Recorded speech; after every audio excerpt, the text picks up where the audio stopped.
So how do you measure the team performance and the goal performance? How do you measure this stuff?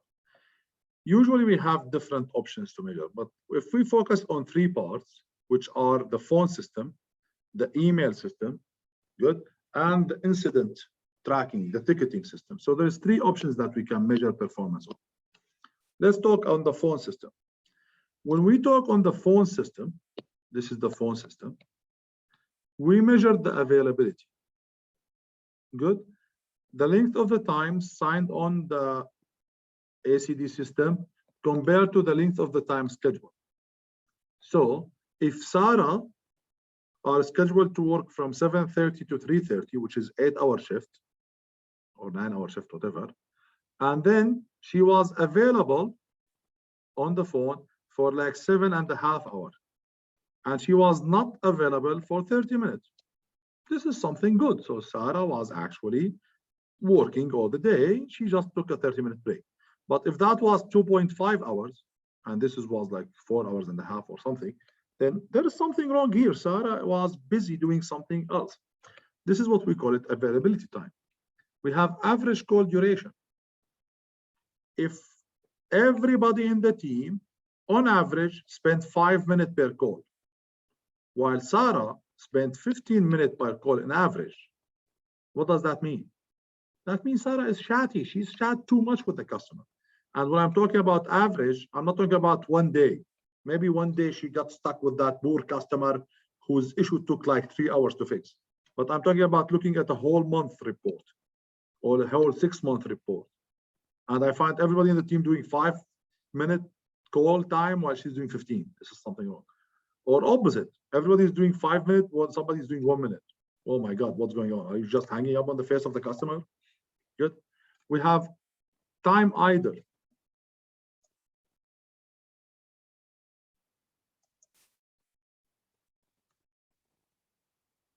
Good.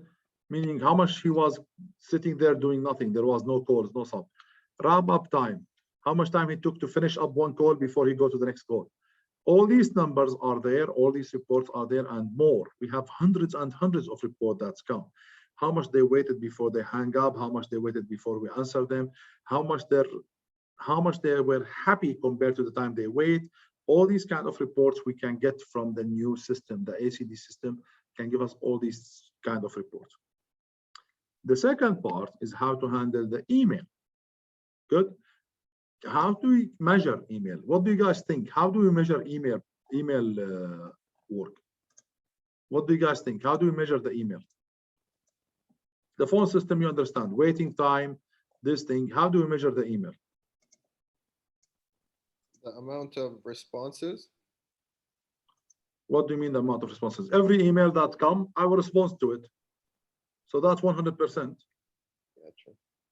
Yeah, so how do I measure it? The amount of email per customer, maybe? Like the amount of email it took to solve the issue? What do you mean? You are going in the right place, but what do you mean?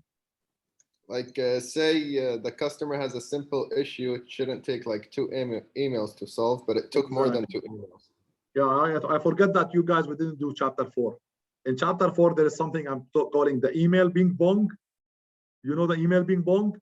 Where the customer says, my laptop is not working, and I reply back to him, says, what's wrong? And he replied back to me, it's black screen. Is it working? Oh no, it's yes, it's go 50 emails to solve a problem. That's one of the measurements. Yeah, that's definitely one of the measures. Number of the email responses before we actually could fix the problem. Good. 1 second.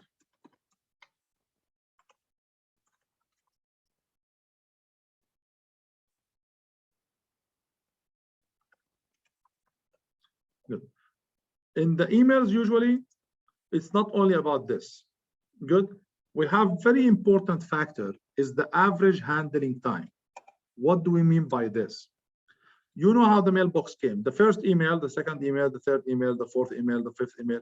The first email came at 8 o'clock exactly in the morning when we opened. The other one came at 8:01, 8:02. Last it came at 8:30. Now I'm working on this email. He waited for 1 minute. And now it's 8:20 and I'm still working on this email. So this guy, he sent the email at 8:03, and I replied to him at 8:10. So that means he waited 7 minutes to get my reply. He sent the email at 8:30, and I replied back to him at 9:30. How much time it took me to reply to him? 1 hour. So that's what we call it the average handling time, the time between the email arriving to me and me do something about it. Of course, the more the number, that means I am slower. That means the customer send an email and wait for me to do it. At BlackBerry, we had our SLA or our goal as this. We will answer the emails less than 4 hours. Within 4 hours, we will answer your email.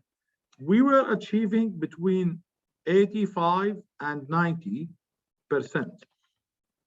So out of the total amount of emails that we get, between 85 and 90%, we will do them in actually less than 4 hours.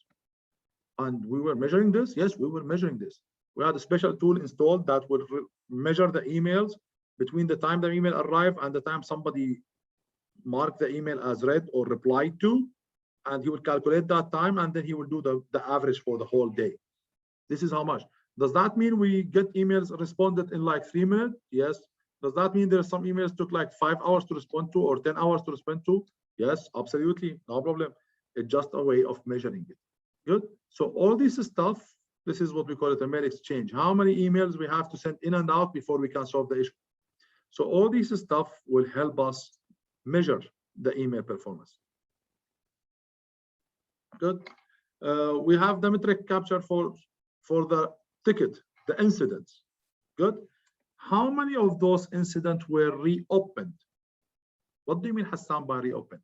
I'm saying Sarah called me, says my phone is not getting emails, and I told her, do this, do this, do this. Is it working? She says, yes. I closed the ticket. Now, after half an hour, Sarah got the problem again. What does that mean? That means I didn't actually solve the problem right in the first time. So Sarah called back us again. We reopened the ticket. So if I do 1,000 tickets last month, and I had to reopen the 3 of them, this is amazing. 3 out of 1,000, excellent. But what happened if I did 1,000 tickets and I had to reopen like 100? Oh, this is really bad. Out of every 10 tickets, 1 of them is being open again. This is bad. That means you are not fixing the problem in the right way. And that means customers are getting unhappy 10% of the time. Good. So this is what we call a reopen rate. We have resolution percentage. Good. How many of those incidents we have resolved compared to the total number of incidents? So today we had 300 new incidents coming in. Good. We resolved today 200 of them. That means there is 100 are still open. Open, either they are waiting for part or waiting for more time from my side or do something. But at least I did 70% or 76% solve on the first day. Oh, that's good, not bad. If that number goes to 20, oh, this is really bad. Why we are not able to solve the problem? If it goes to up to 90 or 95, amazing. You are a superhero, Helpdesk. So this is what we call it, solving. Are we able to solve the ticket or not? Good.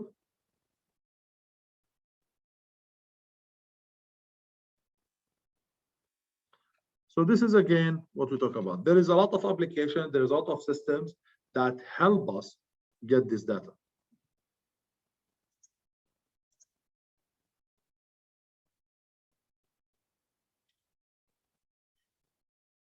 There is other ways of getting this data as well, not only monitoring our ticketing system. We can ask for customer satisfaction survey. We can do customer surveys where you guys can give me a feedback about my course. You guys get this email. Did you get that email last semester about giving a feedback survey about your teacher? Yeah, we got it. Yes. Did you guys do it? Yeah. Yes. Yeah, good. At least you guys are nice. The guys in the year 2 and year 3, they don't do it. I don't know why. I keep pushing them. I had to push them last time. I told them, if you don't do it, I will not let you out of the class, because I really want your feedback. It's very helpful for me. It's the way that I know whether I'm doing good or bad or what I can do to improve myself. There is also monitoring system. Monitoring system, this is something we can use to monitor the system. If I am monitoring the printer system at the university, and I found that last year I had 500 red alert on the printer system, while this year I have only 200. All that means I'm improving. The printer system is improving. If I see it 1,000, that means we're going bad. Good. So all these kind of metrics, all these kind of performance, these kind of reports are something super important. Good. Imagine this exactly as how your parents feel about your grade. Your grade is your performance report as a student. When you get 70%, 60%, 80% in your courses, your dad will be happy because that means your work is getting paid off. You are performing well. Exactly the same thing for the help desk. Help desk get these numbers showing that he's performing well.